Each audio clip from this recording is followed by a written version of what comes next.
All right, let's pick up where we left off last time. We're going to practice our alkane nomenclature.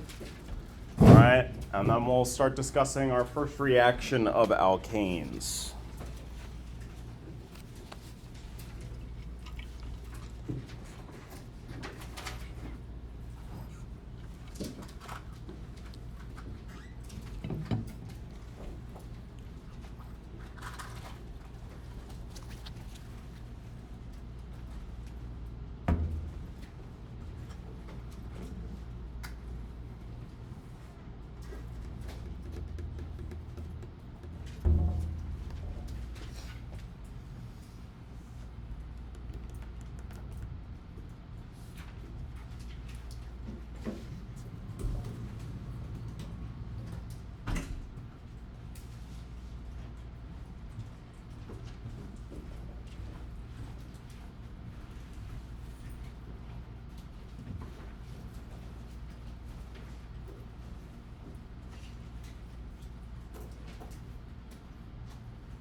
All right, so remember, step one here, we laid out these rules for nomenclature here. Step one is we have to find and name what we call our parent chain.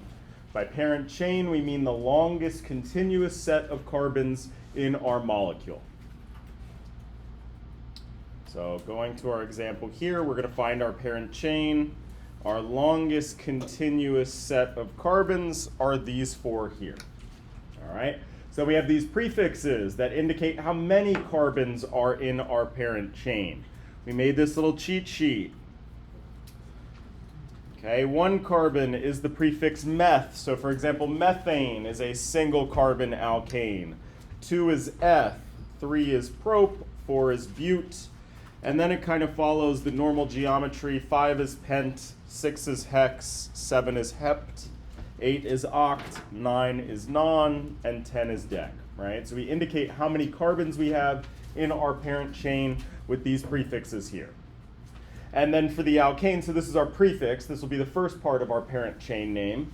For our alkanes, our suffix that we use is that ane ending. So in this example here, I have my 4 carbons. So that prefix that I'm going to use is bute. And this is an alkane, so butane.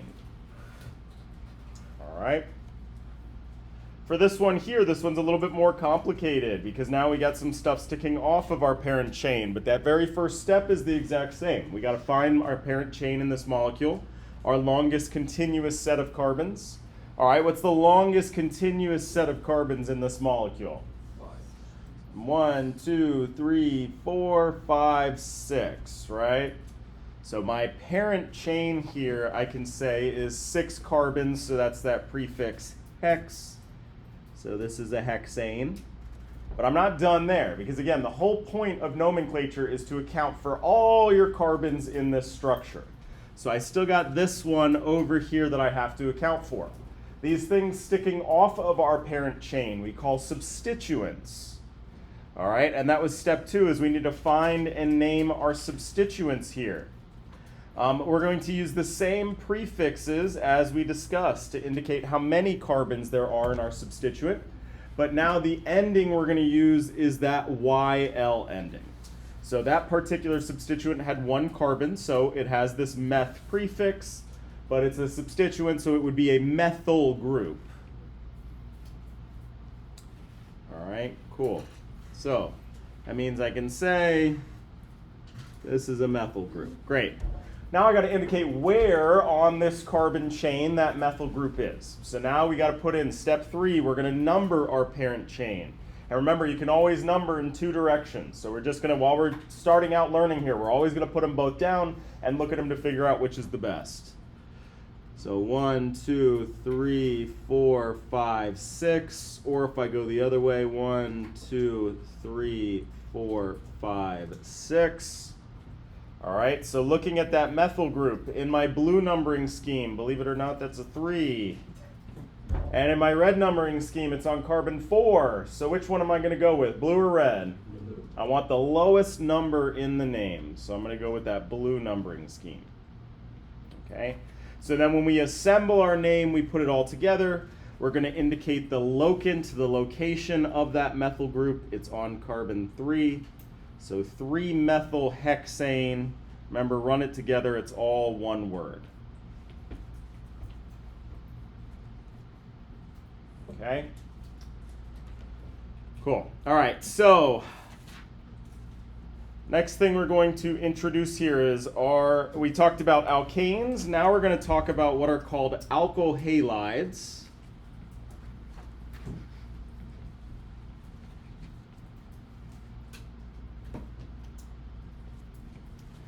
All right, remember our halogens are what live in that group 17 on your periodic table, the second to last column.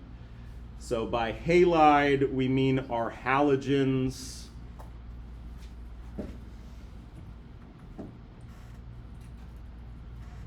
Fluorine, which is F, chlorine, Cl, bromine, Br, and iodine, I. These are our halogens, right?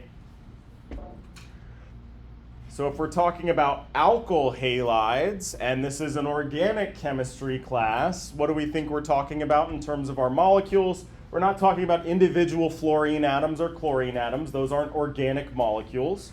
We're talking about our organic molecules that contain one of these halogens.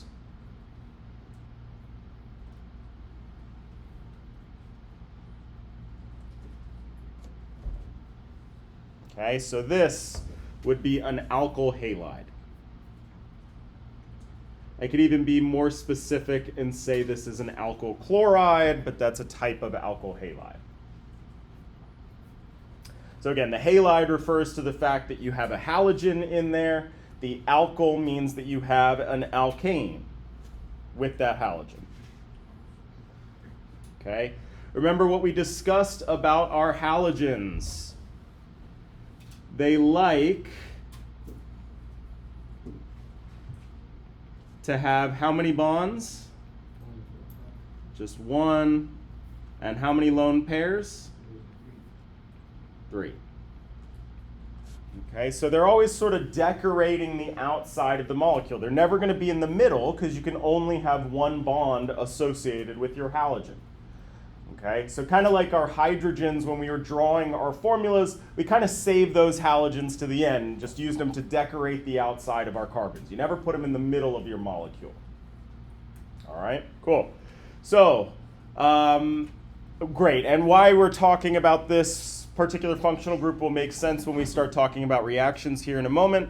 But for right now, we're going to go back to our nomenclature rules, all right? And what we're going to do is we're going to update our substituent category here. We talked about alkane substituents, so a methyl group pointing off of that parent chain.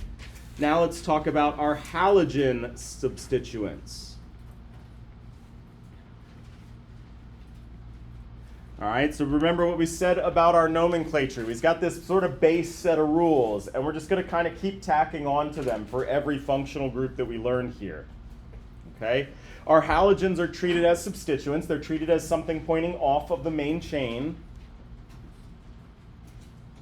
And basically, they just each have their own special name. So fluorine, when it's on a alkane, is called a fluoro group. So instead of using a methyl group, you would say it's a fluoro group. Chlorine is a chloro group. Bromine has the coolest name. It's a bromo group. And iodine is an iodo group.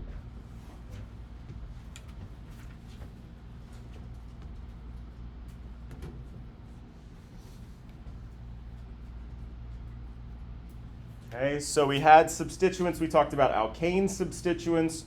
That's that prefix followed by that YL ending, depending on how many carbons you have. If it's one of our halogen substituents, you would refer to it by one of these names, depending on what your halogen is. All right? Besides that, the process for naming an alkyl halide is the exact same as what we saw before. Step one, we have to find our parent chain, our longest continuous set of carbons. Okay, so let's just do this one as our example here.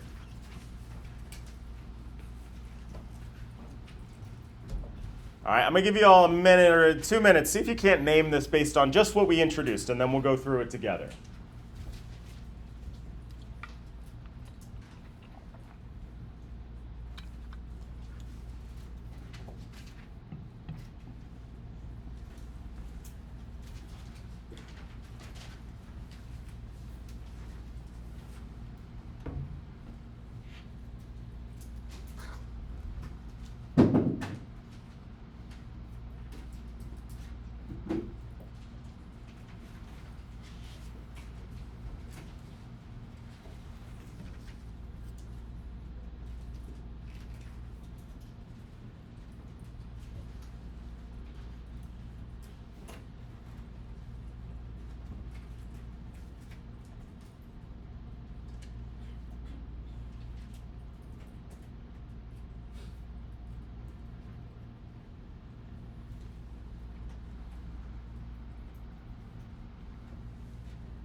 All right, how many carbons we got in that parent chain? 4, right? My longest continuous set of carbons are these 4 here. And then this thing sticking off my parent chain is a substituent. And what do we call this substituent? Chloro. Okay, I got to indicate where my chloro group is in this molecule, so I'm going to number my parent chain. Again, I'll go left to right, and then right to left, and I'm going to look at these 2 numbering schemes, and I'm going to ask myself which one is going to put that chloro group on the smallest number, red or blue? Red. Cool. And then I'm going to assemble my name. My chloro group is on carbon 2, so 2-chloro-butane. Okay. We would call this molecule an alkyl chloride, but any molecule that contains a bunch of carbons and a chlorine is an alkyl chloride. The specific alkyl chloride is 2-chlorobutane, right? That name uniquely points to this structure right here. What's up?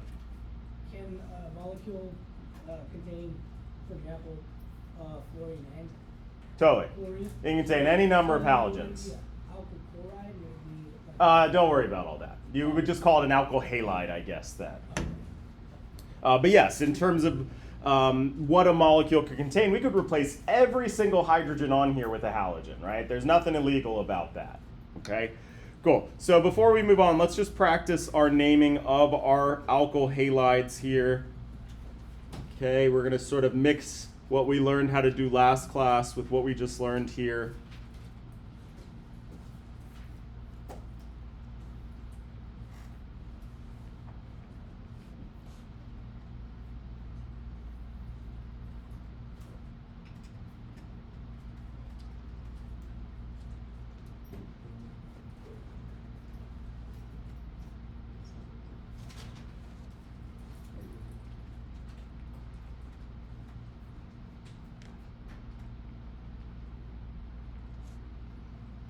All right, we'll pick some examples that illustrate some of the more difficult rules.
All right, so this first one's hopefully pretty straightforward. The other two illustrate some of the more complicated rules that we learned. So let's take these one at a time here. Okay, again, step one, I'm going to find my parent chain. 1, 2, 3, 4, 5 carbons long. I need to account for my substituent here, and this substituent we would call bromo. I'm going to number my parent chain. In this case, it does not matter which numbering scheme you pick. Your bromo group will always be on carbon 3. So putting it all together here, this would be 3 bromopentane. I guess to be clear, pentane, because if I finished my numbering, I would have a total of 5 carbons in that parent chain. All right? So again, our whole point, let me actually make these blue just to make a point here.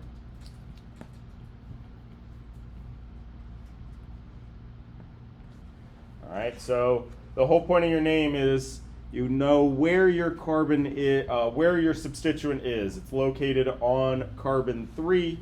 You know what your substituent is. It's a bromo group, and you know your parent chain, in this case, is 5 carbons long, that pentane parent chain. Okay? All right, so this one, I said we were going to pick some that indicate some of our more difficult rules here. So this is where we have 2 identical substituents.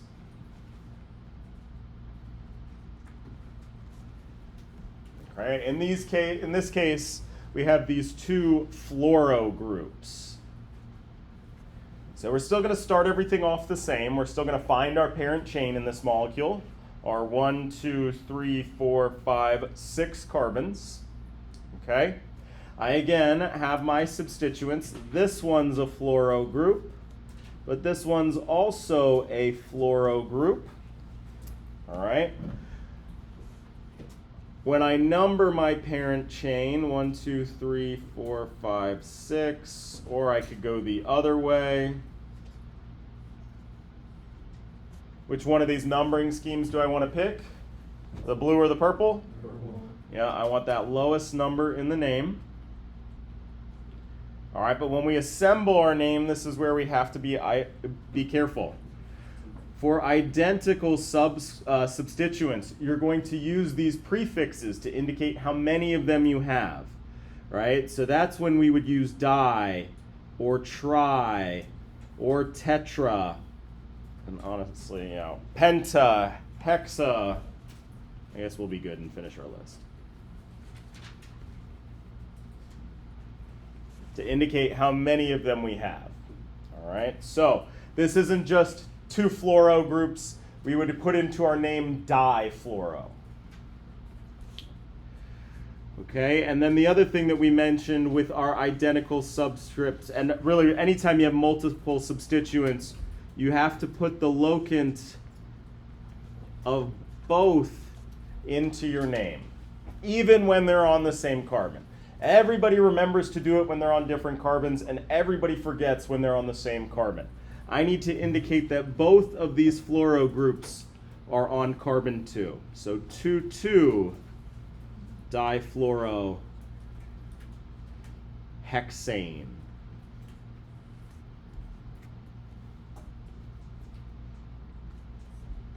All right, so locant of both, and you want to even put in your notes, even when on the same carbon.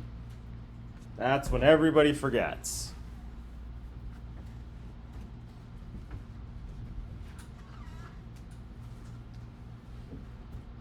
Okay?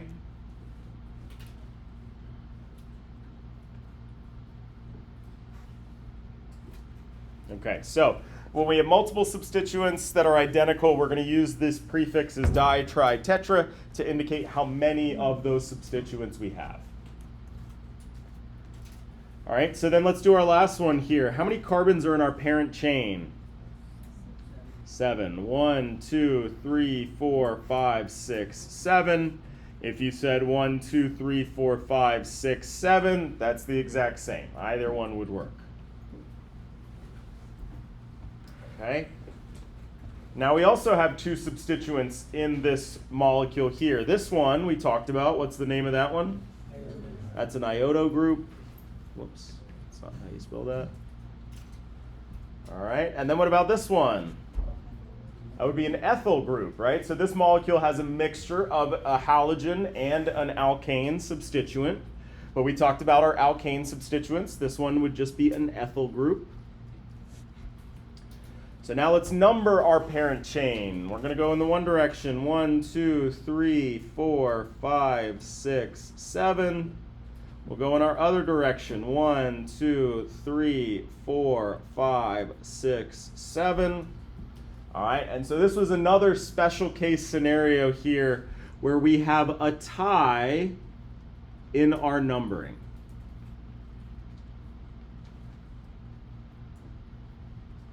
What do I mean by that? I mean, if I look at my blue numbering scheme, the numbers that would end up in my name would be a 3 and a 5.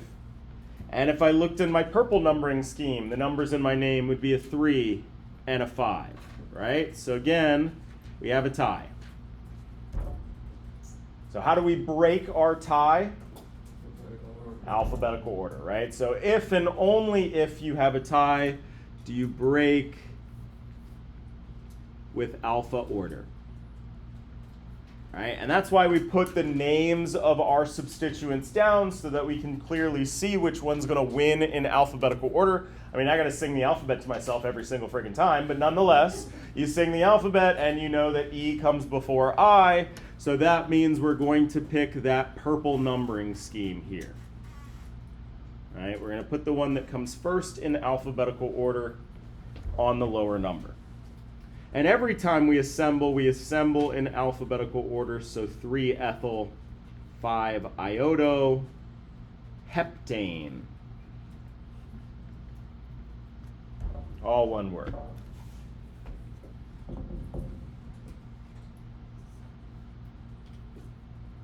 Oh, something happened there. Heptane. Cool. What's up?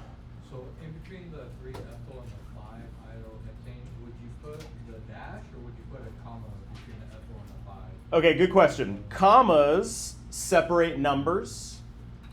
Dashes separate letters and numbers, right? So whenever you have a 3 next to a letter, that's when you would put a dash. If you're listing multiple numbers, that's when you use the commas.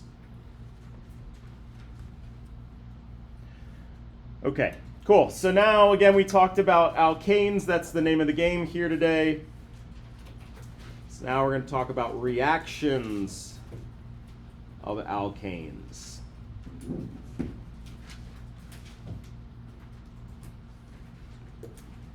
are those the only two different kinds of alkanes? Yeah, so technically the one are alkyl halides, and we're going to see that we can turn alkanes into alkyl halides. That's why we introduced this functional group.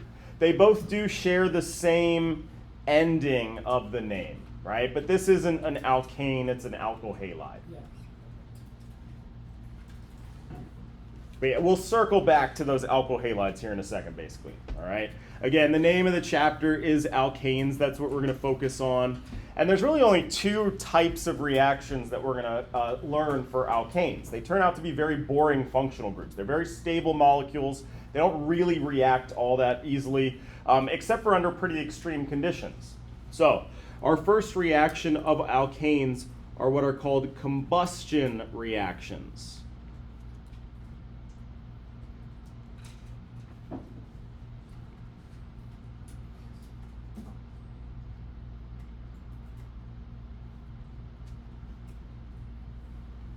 Combustion reactions all follow the same format. You have some alkane, doesn't matter what that alkane is. You combine that alkane with oxygen gas. All right, and if you crank up the temperature, and it has to be fairly high, but you can do that with, for example, spark, you will convert that into carbon dioxide gas and water vapor.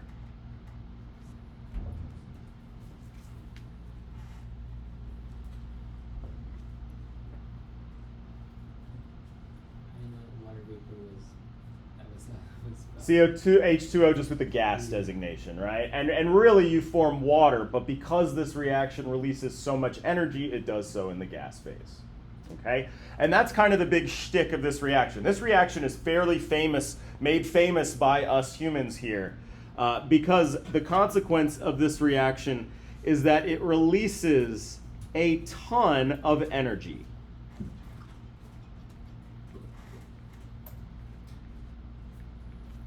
And you can see some calculations on what is called like energy density fuels. It is absurd how much energy is released per alkane. In the grand scheme of chemistry, it's really a huge amount, all right? We humans have really gotten addicted to that in order to power our buildings, to power our cars. That whole industrial revolution that occurred is a result of this reaction right here. Combusting some sort of fuel source, some sort of alkane in order to produce carbon dioxide and water. And again, we did it because we captured all that energy that was released, right? We use it to turn on the lights and all that good stuff, okay? That's also why we have this climate crisis here, because a byproduct of this reaction is necessarily carbon dioxide that gets released into the atmosphere, okay? But yes, these reactions just release a ton of energy. In terms of like what we're going to need to do for these reactions here, really the only thing that I can ask you, because they always have the same reactants and products, is just to balance these chemical equations, right? So given a particular molecule, so for example, I want you to write a balanced chemical equation for the combustion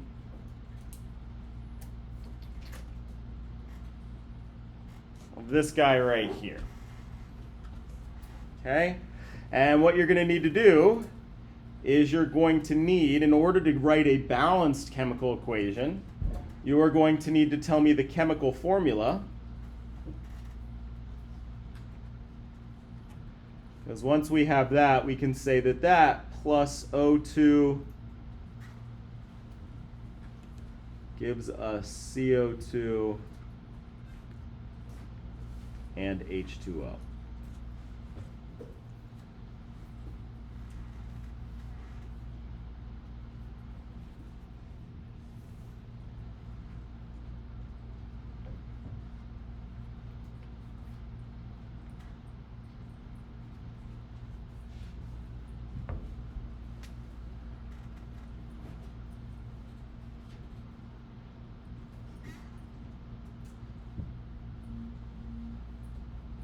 So we need to apply this skill that we learned last week in terms of reading our chemical formula, our bond line structures in order to get our chemical formulas. How many carbons are we looking at in this molecule? 5. And then how many hydrogens? So in this case 12. So 1, 2, 3, 4, 5, 6, 7, 8, 9, 10, 11, 12. I'm going to add in to make sure that all of my carbons are happy. Okay. One little tip for balancing these combustion equations. This is actually true anytime you look at a chemical equation, and there's one particular element that's just like all over the place. In this case, oxygen is in 3 out of the 4 compounds up here. That's going to make balancing the oxygen kind of a pain in the butt. So a general strategy when you run into this kind of problem is to save that element for the very end. Balance your carbons first, balance your hydrogens first, save those oxygens for the very last step. All right, so everybody take a second. Let's make sure that we can do our Chem 1B skills and balance our chemical equation.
right, so I'm going to balance my carbons. I have 5 on the left on my reactant side, so I'm going to put a 5 on my product side here. I have 12 on my reactant side, so what should be my coefficient for water? 6. Each water contains 2. All right. So then in terms of my oxygens, I'm going to total them up on this side here. I have a total of 10 in my carbon dioxide and 6 in my water. So that's 16 oxygens. So what should I use to balance on my product? I guess right here, balance on my reactant side? 8, right? Remember, oxygen is O2, that diatomic oxygen. So each one contains 2 oxygen atoms, so I would balance that with an 8.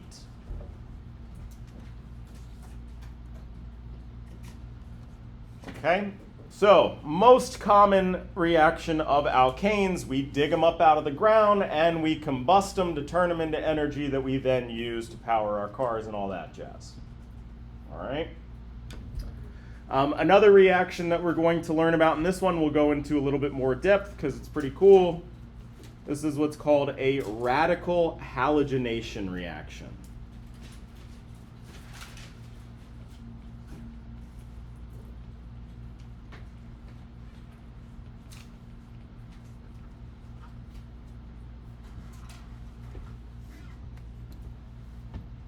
All right, so in this course, we don't go into quite as much depth about the why of chemical reactions as you do in the 2-semester course. Generally speaking, why a reaction happens is like the most complicated question that you can ask, all right? It's really, the answer is always rooted in some deep sort of quantum mechanical, energy-based explanation. We do have what are called reaction mechanisms that we look at in organic chemistry, where we watch how electrons move. Again, that's kind of what you would do in a 2-semester course, and we kind of gloss over that part, all right? So what we really focus on is the what happens, right? I mix this and this together, what comes out the other side? Why? Magic, all right? We're just gonna say magic for right now, okay? So that's really what we're gonna be focused on in these reactions. These reactions are when we take an alkane and we turn it in to an alkyl halide. All right, so again, we introduced this functional group of alkyl halides today. That's because they're the product of our radical halogenation reactions.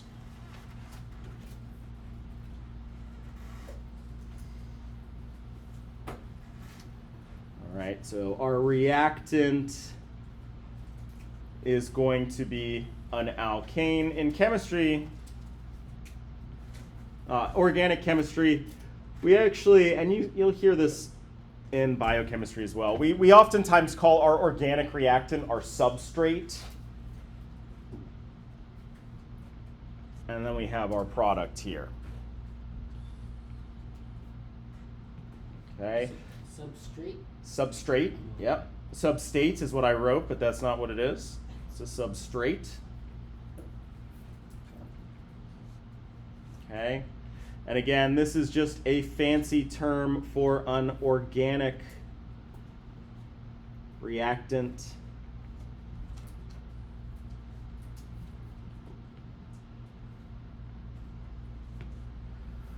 Okay. The thing that we're reacting it's not like the alkane just kind of magically falls apart into an alkyl halide. We got to react it with something else. In order to do that, what we're going to use is a halogen. So halogens usually get this formula X2, where X in this case is either chlorine or bromine. Okay, so we'll be reacting our alkane with diatomic chlorine or bromine. And these this is what we would call our reagent.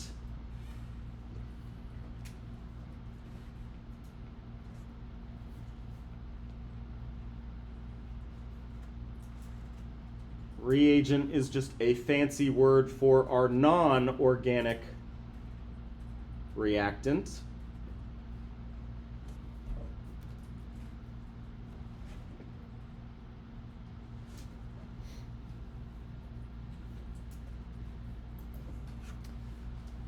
All right, and then sometimes, not always, in organic chemistry, reactions need what's called a catalyst. In this case, our catalyst is light. You summarize light in an organic reaction with this H nu. It's a very nerdy, Einstein-y kind of way to refer to a photon. So H nu, H fancy V is a way of writing light in your reaction. And again, this is going to play the role of our catalyst.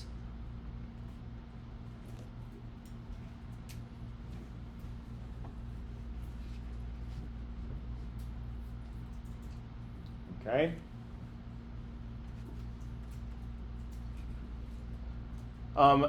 Again, we're not going to go too much into the why here, but we are going to pick apart this word radical halogenation. So halogenation meaning we're putting a halogen on there. But where does that word radical come from?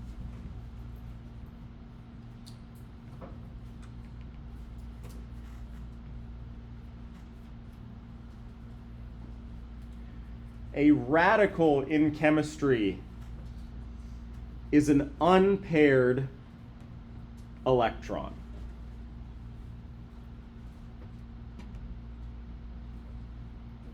Okay? What happens in this reaction is, let's start out with our diatomic chlorine, our Cl2. We're going to look at its Lewis structure here.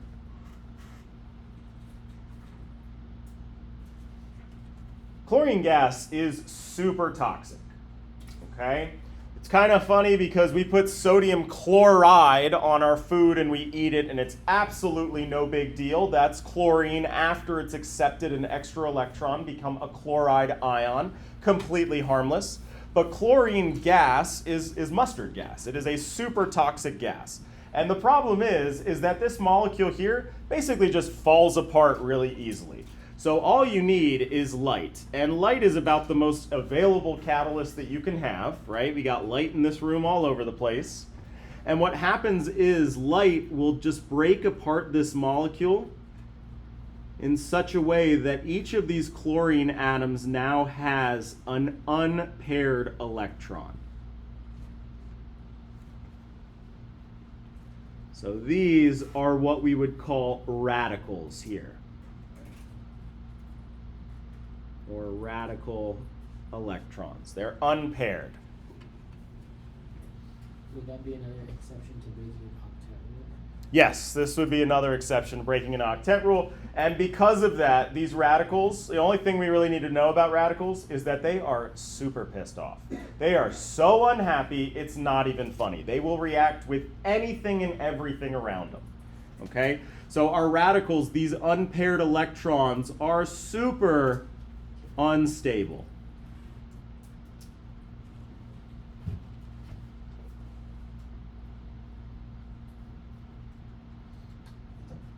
All you need is light to make that happen? Yeah, that's why chlorine gas is not good for you. So you need, like, Just storage falls of apart. days or something? Yeah, I mean, if you wanted to have a tank of chlorine gas, you're absolutely, and if you have it sealed up where it's only chlorine atoms, you're kind of fine, because eventually these will find one another and form back. They'll just constantly kind of be breaking and reforming. But yes, chlorine gas in general, super reactive. You expose it to basically anything, it's going to react with it. Yeah, that's why we don't just have like a tank of chlorine gas sitting around everywhere, right? That's something that's handled with great care. Is that why chlorine is far away from uric acid at like Home Depot? But and even then, that's not even chlorine gas. That'd be like hydrochloric acid or something like that. I mean, that's safer than chlorine gas. Chlorine gas is some mean stuff here. Okay. All right, so what we're going to see, if we look at our most basic radical halogenation reaction, the first one we're going to look at, we're just going to look at the most simple alkane that we can possibly take, a 1-carbon alkane. What would be a 1-carbon alkane? What would we call that? Methane, right? So yes, meth, that is that prefix, it's an alkane, so methane. Methane you can't draw with the bond line structure. We're just going to draw out its Lewis structure here. Okay, so what we're going to see in our chemical formula, again, we have our substrate, We have our reaction arrow. Okay. It would not be uncommon to put your other reactant right here next to it, or, and this is a very general chemistry way of looking at a chemical equation, we also sometimes put that non-organic reactant over top of that arrow. Okay? Again, our non-organic reactant we would call a reagent. We have that catalyst.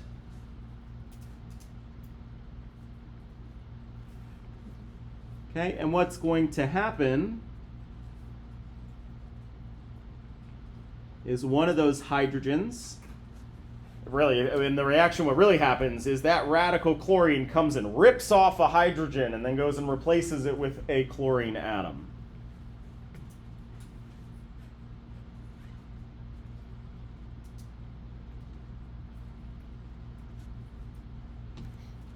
Okay.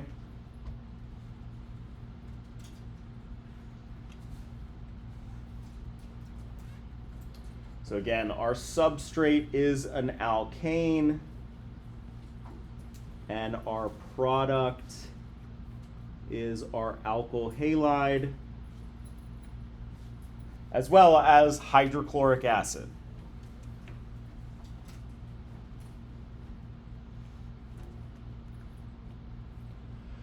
This is a very general chemistry way of looking at this reaction, a balanced chemical equation. What you're going to see in organic chemistry is we are almost exclusively focused on the organic product. Rarely do we bother to write a balanced chemical equation, to write all our products. Typically, the only thing that we'll draw, what you'll be drawing in your homework, is our organic product. So which one of these is our organic product?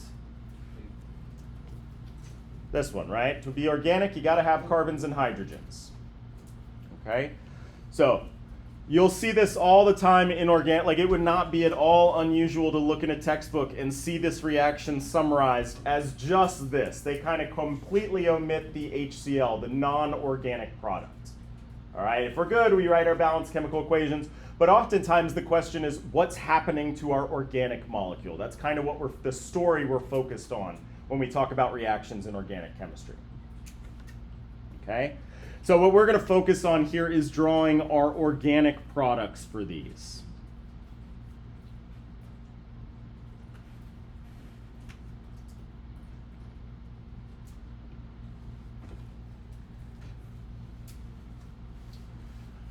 Okay, so in this case, there was one carbon.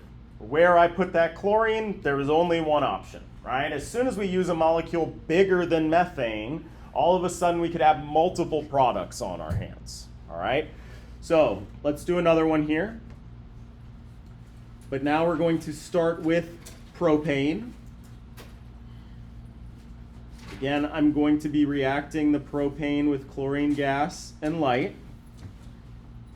And we have two potential products here. Organic products, to be specific. We do have HCl as a product, but I don't care about that. I only care about my organic products. So everybody take a second and see if you can't draw me these two products that we would get.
right? So again, by analogy of what we did in our reaction with methane, all you're doing is replacing a hydrogen atom with a chlorine atom in your molecule, okay? So in this particular case, because I can get more than one product, because I have more than one carbon, okay? In particular, we're going to color them. This carbon here, and this carbon here, right? So let's put a chlorine on each of these three carbons. These are my three possible sort of products that I can draw here. Put a chlorine on the first one, put a chlorine on the second one, and put a chlorine over here on the end.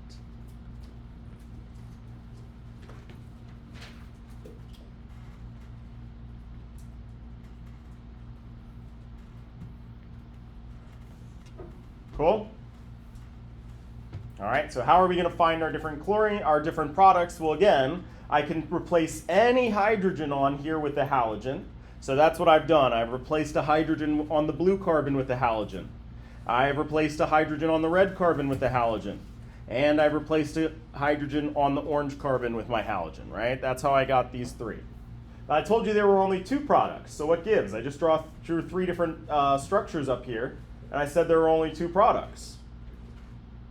Those are the same.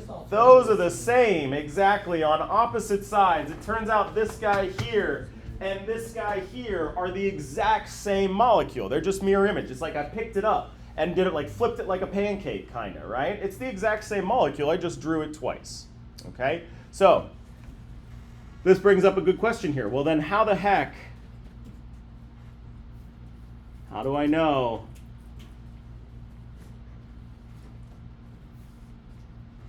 if I drew the same molecule twice?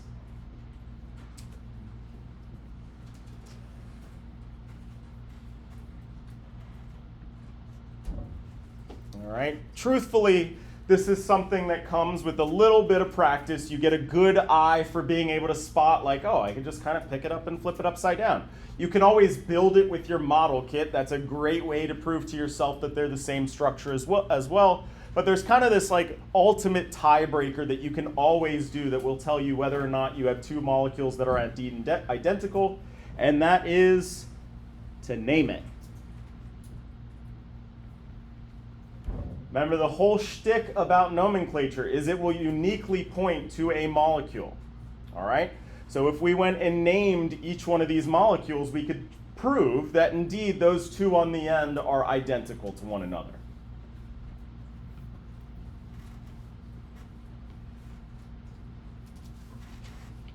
All right, so when in doubt, name it out. All right, that's what we're going to do if we ever think that we might have drawn two of the same molecule. Okay, so this one here, these are all let me just get rid of my colors here so we can kind of see a little bit easier.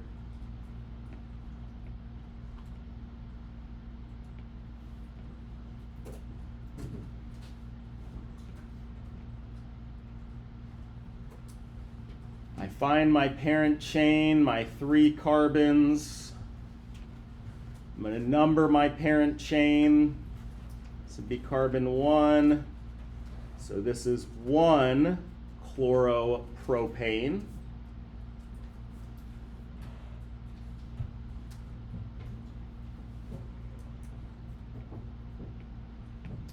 I do the same thing on this middle one. I get 2 chloropropane.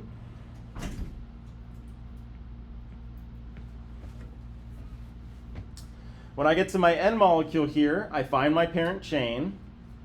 I can number it 1, 2, 3, but I also have to go the other way. And all I'm going to do is pick the reverse numbering scheme. All right, so again, this molecule here is 1 chloropropane.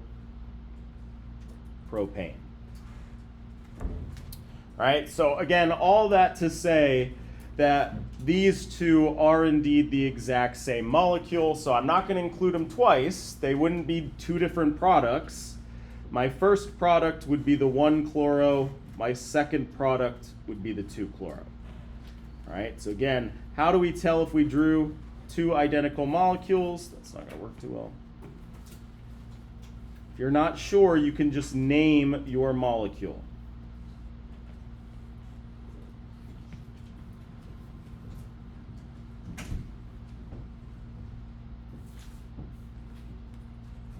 What's up? So it'd be incorrect if you did all three carbons with the chloro, with the chloro thing, instead of like replacing each carbon with. Yeah, I mean, to be clear, we're only going to talk about monohalogenated, just replacing one hydrogen with a chlorine. You could then take that and do another halogenation reaction, but we're only talking about one step. So those were two products that happened? Yes, you would get a mixture of both of these products. Right? Okay, and one thing to remember that's kind of a very common disconnect. When we do pencil and paper organic chemistry, it's not like I'm taking a single propane molecule and reacting it with a single chlorine molecule. That's literally impossible to isolate a single propane molecule. I'm talking about a beaker or a tank that contains like 10 to the 24 of these molecules, right? So I'm going to get I could get multiple products, a distribution of products, because I'm never just talking about one propane reacting, right? Kind of a deceptive thing of the way when we draw our pencil and paper organic chemistry. It's as if there's only one of these things. But no, I have a beaker full of these things, right? And just to clarify, so Yeah. if it was one, and we could have also been concerned about the intermediate product, it would have been the chlorine bonded with the. So you'll always get in this reaction a byproduct of HCl. We just don't care about that. We don't care about our inorganic products. Because, I mean, it's not like you wouldn't care about it if you were conducting this in a lab. You would have to think about what that other product would be. But what we're really worried about is what's happening to our carbons when we do our organic reactions here. Okay, so for our radical halogenation reactions,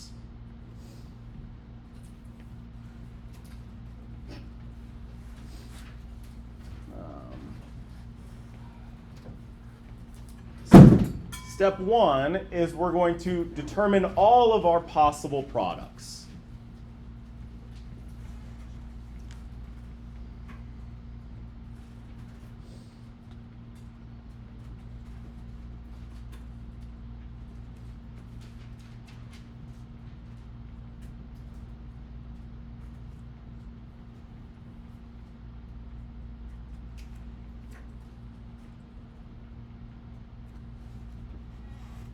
Okay, so again, you're going to take each carbon,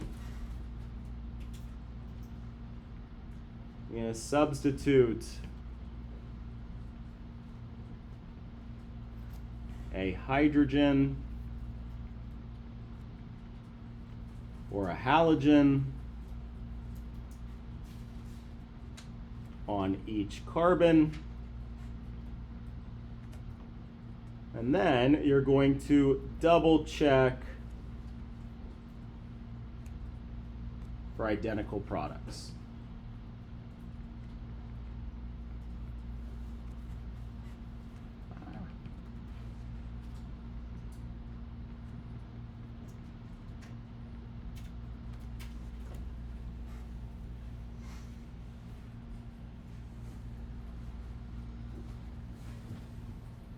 All right, but now we're going to move on to step two, which is to determine the major product in this reaction.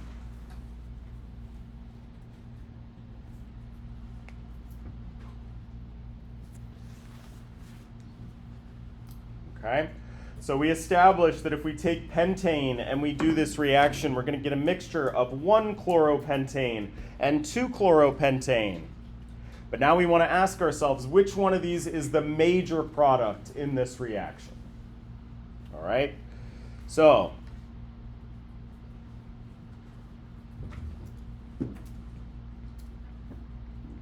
determining that major product.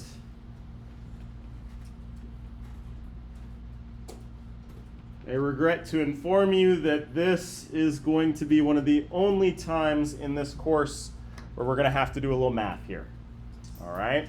This is going to depend on what's called the reactivity factor of our halogen here. Okay, so we're going to make this little chart. These are what we call reactivity factors.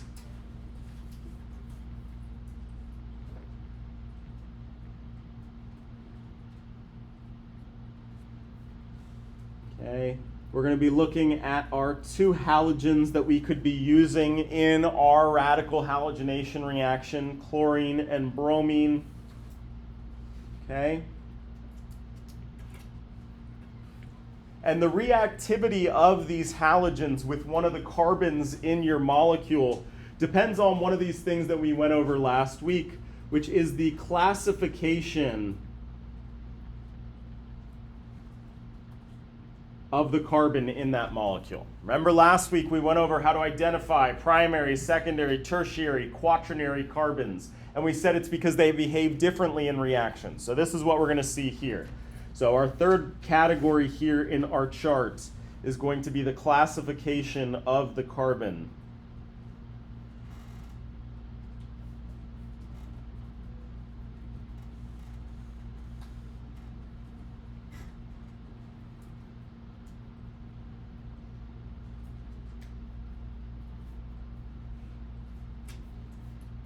Okay, so classification, we could either have primary, secondary, or tertiary carbons in this reaction. All right, and these reactivity factors tell us about the relative reactivity. So we always say that a primary is 1. But for chlorine, it turns out that a secondary carbon is 3.9 times more reactive. And a tertiary carbon is 5.2 times more reactive. Bromine is considered to be a more selective halogen in that its secondary carbons are 82 times more reactive to bromine. And a tertiary carbon is 1,640 times more reactive than a primary carbon. So way more reactive. All right.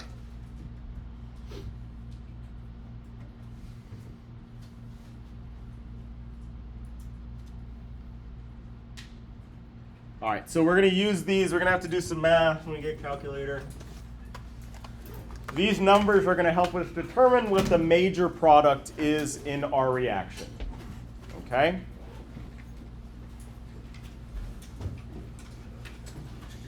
Let's bring our sample reaction down here.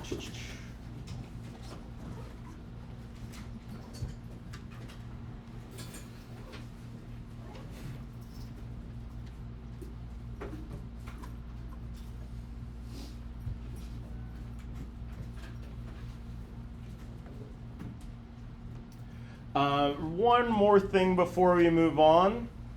I did this category for primary, secondary, tertiary carbons, but we also talked about quaternary carbons. Why is there no row for quaternary carbons? Because then it wouldn't be attached to a hydrogen, right? So in this reaction, you're necessarily replacing a hydrogen with a halogen. Quaternary carbons, they don't have any halogens, so they can't be reactive in these radical halogenation reactions. So that's, even though they exist, that's why they were left off of our list here. I guess we could say quaternary, not reactive.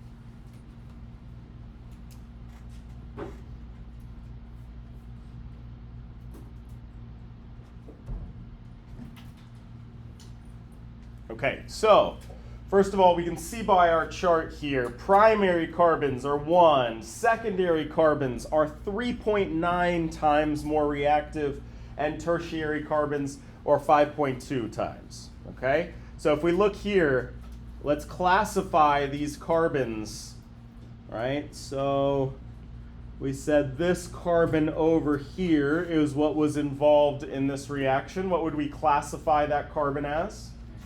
This is a primary carbon. And this is my other carbon in that reaction. What would we classify this one as? Secondary. So which carbon, according to my chart, is more reactive? The secondary. Cool. Doesn't stop there, though. It's not quite that simple. Like I said, we got to do a little math. We can't just look at the chart and say, it's going to be the one that's more substituted, okay? Because the other name of the game here, the other factor is the fact that you're replacing a hydrogen. So to some extent, it's also just a numbers game. How many hydrogens are there on that carbon? All right, that's going to be factored into our equation here. So what we're going to use in terms of our formula, we can calculate actually our percent of our product is equal to the number of hydrogens in that group times the reactivity factor of that carbon. All right? If you take that and divide it by the sum of the total and multiply it by 100 to make it a percent,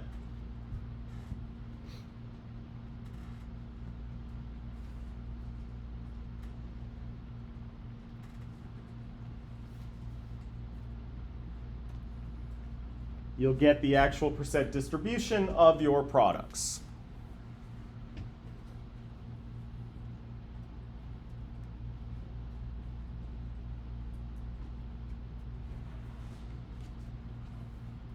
Let me clean up my subscripts here. So, number of hydrogens times that reactivity factor. We sum them all up for all of our products. Y'all know this fancy uppercase sigma business, this little E thing that means sum them all up. That's what's going to go in your denominator.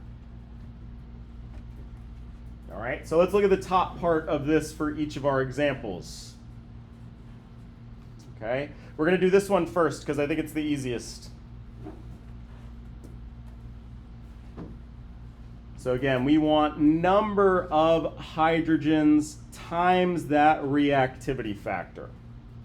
Okay, how many hydrogens were there on that secondary carbon on my reactant side? Two, right? So these two, I had two hydrogens that I could have removed in order to form that product.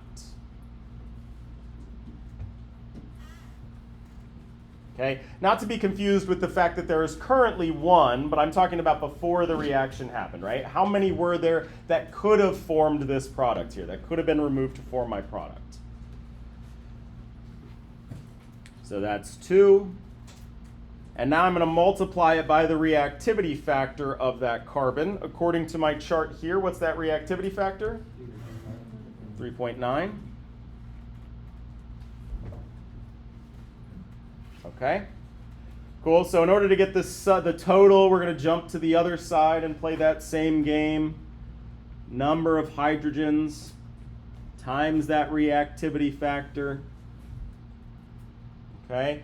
What's the reactivity factor for this orange carbon here? A 1. It's a primary carbon, or it was a primary carbon. But how many hydrogens are there? 3. Cool. So there are indeed 3 on this carbon over here. But is that the only carbon that would have made that product? No. Remember, we drew all 3 of those products, and we just determined that depending on that if I put it on either end, I would get the same thing. But that means that both of those carbons would give me that same product. So really, if I'm being good, both of these lie in that orange group there. All right? I could have stuck could have stuck a chlorine on either of those orange carbons to give me this product right here that I just erased on accident. To give me this product right here. So there's not 3 hydrogens in that group. There's how many? 6. There's a total of 6 hydrogens in that group, right? Either one of those carbons would have given me that same product. So then if I'm going to do my total down on the bottom here, it's the 6 times 1 plus the 2 times the 3.9 from my other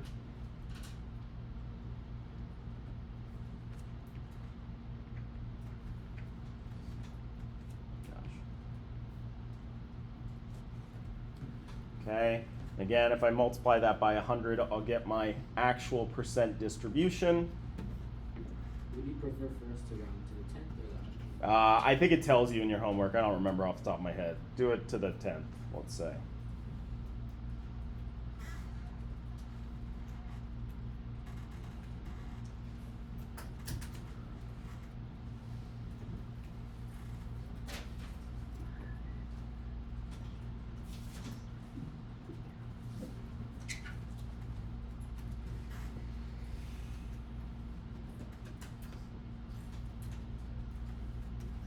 All right, so according to my calculation, I would get 43.5% of the 1-chloro and 56.5% of the 2-chloro.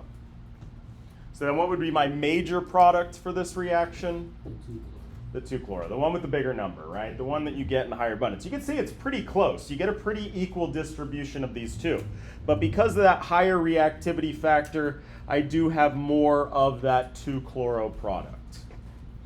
Okay? But yeah, so number of hydrogens in each group. And just be careful because you have to account for the fact that you may have more than one, or you may have one product from more than one carbon, just like we saw here. Just like we double checked for identical products, we have to do the same thing when we're counting our hydrogens. Cool. I'm going to post a video of this is a fairly simple example. I'll post an additional practice problem with a little bit more complicated of an example just to see it work through. Okay? But same basic process for each one. Again, for these reactions, we need to be able to determine all products and then calculate that percent distribution, figure out what the major product is going to be.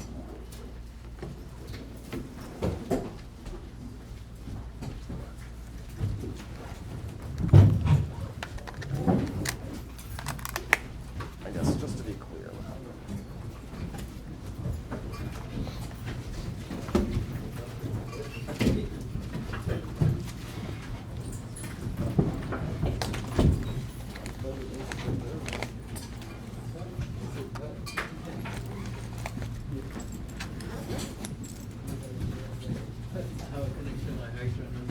I saw when like driving here, there's like a renewable diesel on like Shell or whatever, and they call it Septon, like CEPT or something.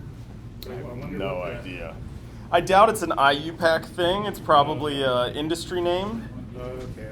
Septane I think that's what it was called. with a C. Yeah, CEPTANE. I'm sure they derive it from some natural source or something. Something. Sounds like it's still a hydrocarbon.